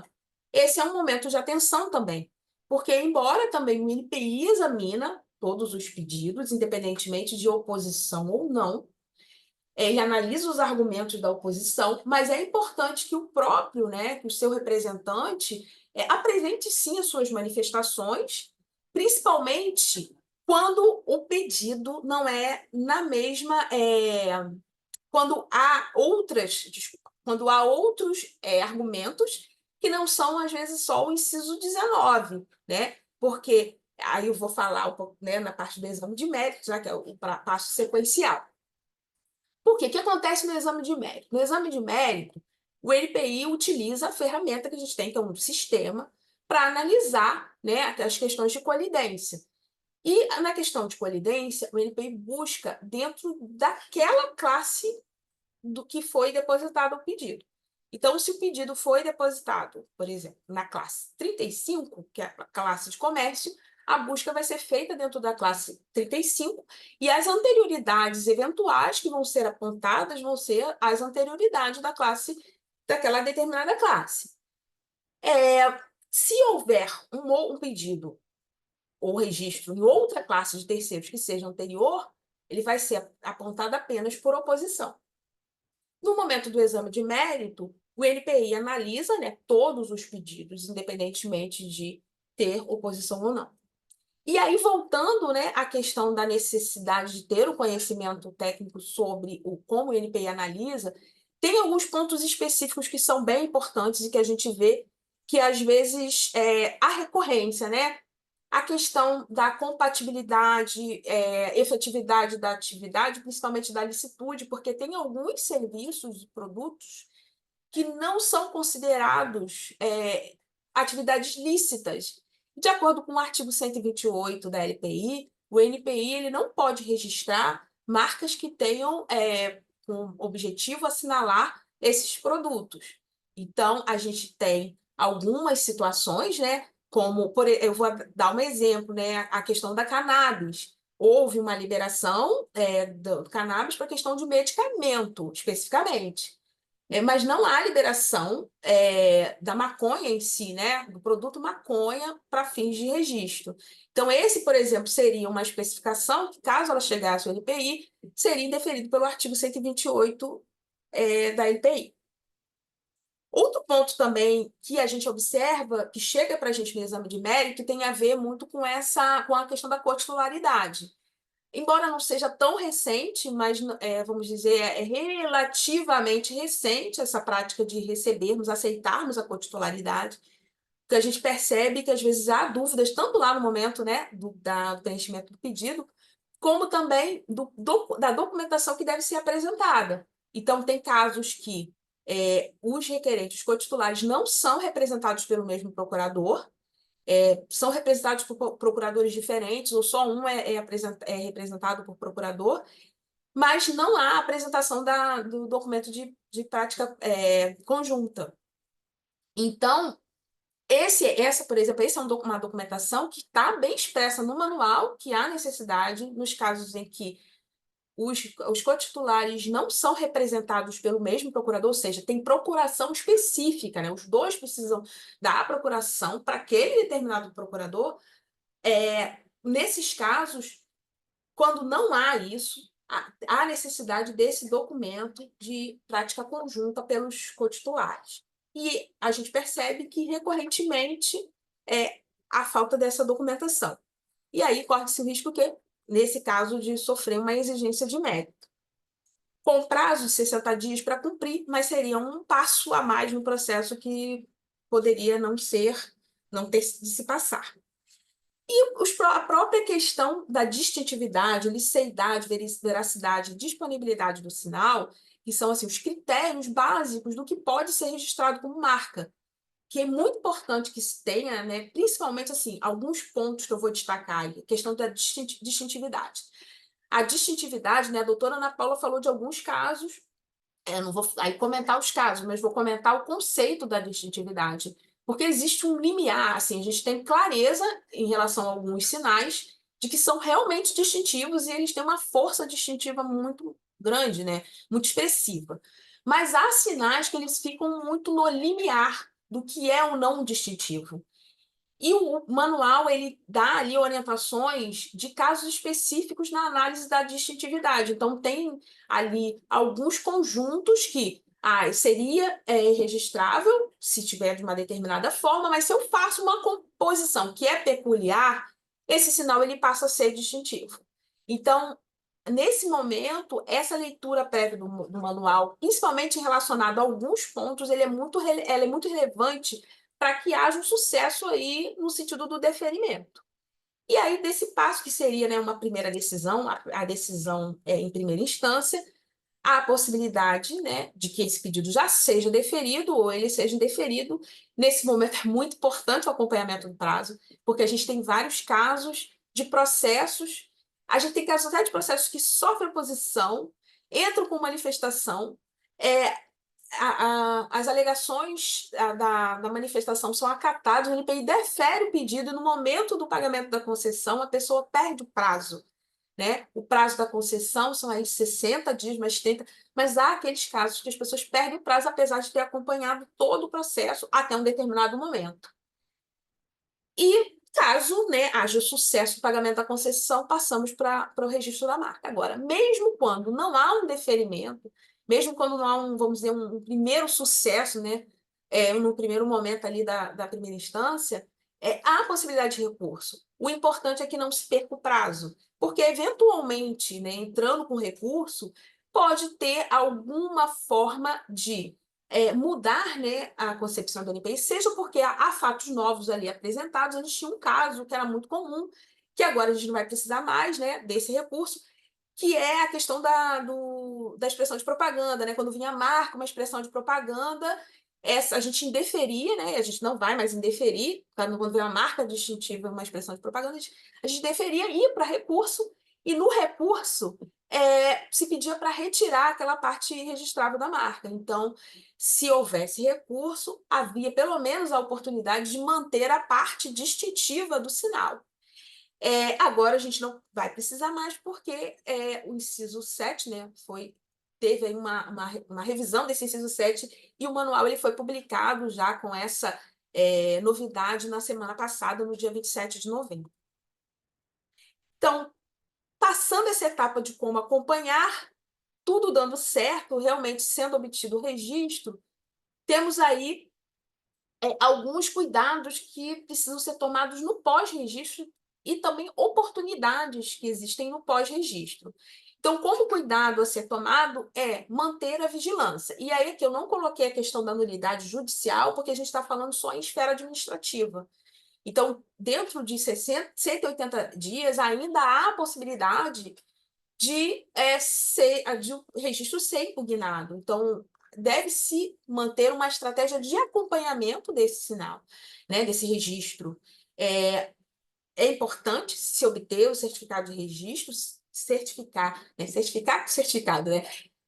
Estar certo que o certificado está com todas as informações corretas, né? Aí lembrando lá aquela questão do cadastro, que há muitos casos, como a gente não faz aquela alteração, né, do nome do requerente de ofício, é só no momento da entrega do certificado que o requerente, o titular, se dá conta de que, às vezes, no elemento lá, no nome do requerente, tinha alguma coisa errada, e aí vai ter que pagar taxa para correção e taxa também para emitir segunda via do certificado. Então, aquele ponto que está lá no cadastro pode se refletir aí nesse momento do certificado de registro. Bem, e uma outra questão assim, que deve ser também observada é a possibilidade de sofrer um processo de caducidade. Por quê? E aí está ligado ao quê? A necessidade do uso da marca. Na verdade, uma premissa do sistema de registro de marca é que a marca seja utilizada, né? E, uma vez não utilizada, dentro de um prazo, né, a lei dá um período, né, um período de 5 anos para que seja iniciado o uso, né, não iniciado o uso nesse período, ou interrompido o uso, né, existe a possibilidade do procedimento de caducidade por terceiros. E o que acontece aí nesse ponto, né? Muitas situações não é que a marca realmente não esteja sendo utilizada, mas o titular sofre um procedimento de caducidade e não tem conhecimento desse procedimento. Então, apesar de haver a publicação na RPI para apresentação de provas de uso, o titular, por desconhecer, né, essa chamada para apresentação de provas de uso, acaba não apresentando dentro do prazo devido. E o processo pode vir a ser, o registro, né, pode vir a ser extinto por um procedimento de caducidade alegado por terceiros ou apresentado por terceiros, mas sem a devida defesa, tá? Então, esse é um ponto interessante para se ressaltar. A outra questão, que envolve também ainda, né, essa questão de manutenção de direito, é a questão da prorrogação, que embora ela só aconteça, né, talvez até por isso, né, por acontecer só 10 anos depois do registro, às vezes acontece no momento em que já não há nenhum tipo de vigilância, nenhum tipo de acompanhamento em relação àquele registro, e por não haver nenhum tipo de vigilância, né, o requerente, o titular, na verdade, aí do registro, ele acaba não fazendo o pagamento das taxas devidas no prazo e acaba tendo o seu registro extinto.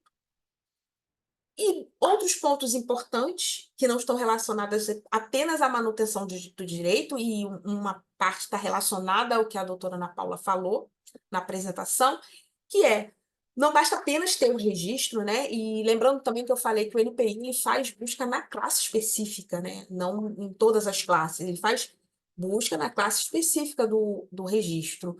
Quando existem outras, né, pedidos novos, a gente pesquisa na classe específica em que foi depositado aquele determinado pedido. Então, nesse sentido, é importante que o titular ele estabeleça também estratégias de acompanhamento daquilo que é depositado no NPI por terceiros, porque essa é uma forma de poder se opor, principalmente para aquelas situações que o NPI ele não vai indeferir de ofício, né? Então, se eu tenho um registro na classe, sei lá, 25 para roupa, e alguém entra na classe 18, né? Eu só entrei na classe 25, eu só registrei na classe 25 para roupa, mas alguém entra na classe 18 para bolsas.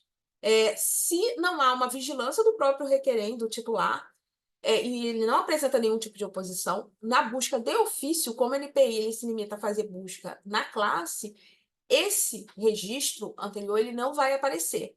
Então, nesse sentido, é importante que o próprio titular ele tenha uma vigilância, um acompanhamento, não apenas, né, do que pode acontecer com o seu registro, mas para eventuais pedidos de terceiros que possam colidir ou ser semelhantes, né, ao seu registro. E para além da questão da vigilância, né, de impedir que terceiros entrem com o sinal, é importante também que, se o titular ele começa a diversificar a sua atividade, ele ingresse com novos pedidos, para que haja proteção devida naquele campo específico que ele está ampliando. Então, se ele entrou na classe 25 para roupa, e ele passa também, não, eu vou também atuar com bolsas, e apresenta um registro, um pedido também na classe 18. Para além desse tipo de expansão e ampliação da atividade, existem dois elementos importantes. Um que não é necessariamente no pós-registro, que é o relacionado ao Protocolo de Madrid, né? A possibilidade pelo Protocolo de Madrid de ampliar a proteção para além do território nacional. E aí, claro, depende do interesse dessa empresa, das empresas, né? do representado em atuar em outros países. Mas a gente também tem um tipo de ampliação desse direito, né, do escopo de proteção muito relevante, que foi falado pela doutora Ana Paula, que se enquadra para a situação das marcas realmente famosas, porque não basta alegar que tem um alto renome, há necessidade de comprovação. E essa comprovação, hoje, o NPI exige uma pesquisa de mercado de opinião que comprove, né, que a marca ela realmente é conhecida para além daquele segmento, né, por não consumidores também, como também que comprove que há uma reputação, uma boa reputação dessa marca, ao ponto que terceiros possam querer, né, se utilizar daquela marca de uma forma indevida. E o processo, né, o procedimento de reconhecimento do alto renome, ele permite que, para além daquela classe, né, haja proteção em todas as classes de produto e serviço, e nesse caso, quando é feita a busca no NPI, o próprio NPI identifica que existe uma determinada marca de alto renome e já pode indeferir de ofício caso haja realmente semelhança. Então, assim, faltando aí 10 minutos, né, pro final, assim, foram pontos básicos, né? Eu vou colocar aqui, coloquei aqui a questão do fale conosco, né, caso haja alguma questão assim de processual, né?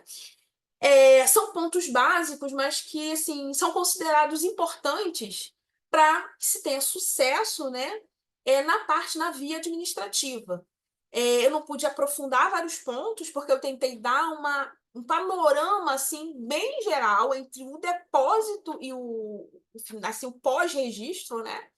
O alto renome, especificamente, ele só pode ser obtido no pós-registro, mas a gente passou esse material de apoio, né, para ter um pouco mais, né, de suporte de algumas questões que eu fui falando aqui, mas tudo que foi falado é encontrado no manual de marcas, que ele dá por seções, né, e que traz muito mais detalhamentos daquilo que a gente está falando. Eu espero ter contribuído um pouco para a discussão, embora, como eu falei, eu sei que muitos já conhecem, mas eu acho que talvez tenha algum ponto ou outro que possa ser desconhecido. Tá? Muito obrigada. Eu agradeço, doutora Elisângela, foi ótima a exposição, inclusive você falou que não foi muito aprofundada, mas foram pontos muito importantes para o depositante, para realmente se atentar, para não ter problemas no futuro, para evitar gastos excessivos também desnecessários, né, com o processo regular. Então, foi realmente muito importante a sua apresentação para nós. Inclusive, a gente tem aqui um comentário. Sobre o parágrafo 1º do artigo 128 da LPI, na leitura, nota-se muita pessoa física requerendo marca para internet banking, serviços de adquirência, cartões de crédito, os quais são regulados pelo Banco Central. O INPI não deveria analisar isso também? É uma pergunta. Olha, o NPI analisa a questão da atividade. Aí teria que ver um caso concreto, né? Se houve ali, de repente, alguma falta de observação do NPI. O NPI precisa, sim, analisar o caso concreto, se há ou não licitude naquela atividade, porque às vezes a atividade em si ela é lícita, mas não para todo mundo, né? Ela é lícita para um determinado. Me lembro de um exemplo, que agora eu não sei se continua assim, mas eu lembro de corretagem de imóveis. Por exemplo, menor de idade, ele pode solicitar uma marca desde que essa marca esteja relacionada à sua atividade. Então, por exemplo, a atividade artística pode ser exercida por um menor de idade, ele pode. E aí eu não vou mencionar quem, mas uma pessoa famosa pediu para várias atividades, e uma das atividades pediu para corretagem de imóveis. Primeiro que assim, né? Assim, um dos pontos é que a corretagem de imóveis, na época, eu me lembro da gente ter conferido a legislação, ela só poderia ser exercida por pessoas maiores de idade. Então, por exemplo, embora a atividade é lícita, do ponto de vista, né, aí é questão de licitude, né, do ponto de vista geral, mas, primeiro, não, além de não ter nem efetividade, não é lícita para aquele tipo específico de pessoa física menor de idade. Então, é algo sim, caso de observância, se for algum caso concreto, pode ser encaminhado para a gente analisar. No caso, por exemplo, aí surgiu uma outra dúvida. Como são regulados pelo Banco Central, eu imagino que precise de um registro, né? Como no caso do SUSEP, esse tipo de órgãos de regulatórios. Então, nesse caso, se não apresenta, o titular não apresenta um documento, o INPI exige esse documento? Então, a gente só faz algum tipo de exigência relacionada à atividade quando há fundadas razões de dúvida. Então, assim, se existe a possibilidade daquela pessoa exercer a atividade, a gente não formula exigência para aquela pessoa. Agora, quando há fundadas razões de dúvida, assim, aquele tipo específico de pessoa física ou jurídica, não pela legislação, ela não poderia estar exercendo aquela determinada atividade. Então, nós fazemos exigência para que a pessoa esclareça. Tá? Pode ser que na argumentação, né, haja ali algum ponto que a gente não tinha observado que justifique o exercício daquela atividade. Mas, a princípio, quando a gente olha, identifica, a gente faz exigência para que o requerente se explique. Sim, perfeito. Obrigada, doutora. Bom, com 5 minutos de antecedência, acho que a gente consegue já encerrar, porque não temos mais dúvidas. Por favor, se tiverem dúvidas, agora é a hora. Mas eu, desde já, estou agradecendo, então agradeço a vocês pela presença, pelas exposições excelentes sobre o tema de marcas no contencioso judicial, administrativo. Foi realmente uma apresentação muito rica, muitas pessoas aqui parabenizando, tanto a doutora Ana Paula quanto a doutora Elisângela. Vou encerrar, então, fazendo um convite a vocês para que participem do dia de amanhã, né, nos próximos workshops, e também do workshop de amanhã, que vai ser sobre patentes, com a doutora Ana Cláudia Dias e a doutora Natália, da UFMG. Ainda teremos exposições sobre direito autoral, entretenimento, sobre a antipirataria, sobre trade dress. Então, a gente está aí com diversos temas muito interessantes para que todos participem. Doutora Ana Paula, doutora Elisângela, se quiserem fazer alguma consideração final antes da gente encerrar. Vou agradecer mesmo o convite, a oportunidade de estar aqui com vocês e continuamos à disposição.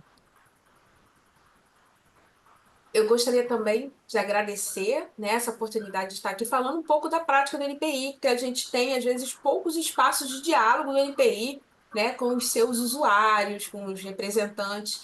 Então, gostaria de agradecer essa oportunidade de estar aqui compartilhando um pouco da nossa experiência. Muito obrigada, nós que agradecemos. Inclusive, o NPI, as falas do NPI sempre são muito bem-vindas e incentivadas pela BPI. Então, qualquer momento que puderem contribuir ainda mais com esse diálogo por meio da BPI também, a gente está sempre à disposição para novas parcerias. E, bom, agradeço. Então, vamos encerrar a webinar de hoje com o convite para os próximos.